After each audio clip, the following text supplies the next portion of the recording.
Legally speaking, nobody's allowed to do anything with the Sunset Overdrive IP. It is uniquely bound in intellectual property red tape.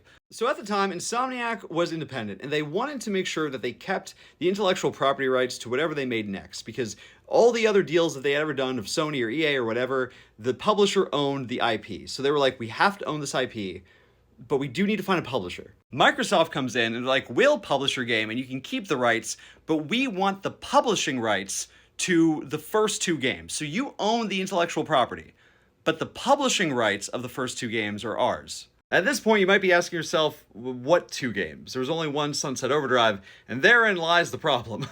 After Sunset Overdrive 1, they pitched a sequel to Microsoft, but they turned them down. And then years later, now Insomniac is owned by PlayStation, so that means that Insomniac, who once owned the IP rights to Sunset Overdrive, those rights are now owned by Sony, because Insomniac is a subsidiary of Sony.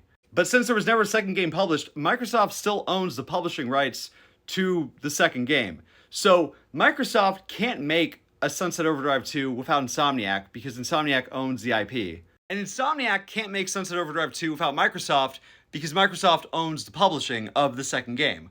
They can't even re-release the first game on PS4 or 5 or whatever, because again, Microsoft owns the publishing of the first game. So either Sony would have to sell the intellectual property to Microsoft, or Microsoft would have to sell the publishing rights to Sony. Either way, I don't think either side cares enough to bother with it, so it'll probably just never happen.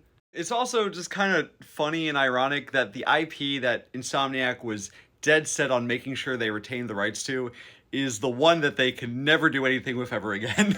Here's a fun question though. If Insomniac and Sony did sell the IP to Microsoft, what studio would you get to make a Sunset Overdrive 2? If you're Microsoft and you gotta get a dev team to do the sequel, what do you do? It could be one that they own, or it could be like a third party to do a partnership with. Who do you think would make a good sequel to that game? Also, if you watched this far, give me a follow.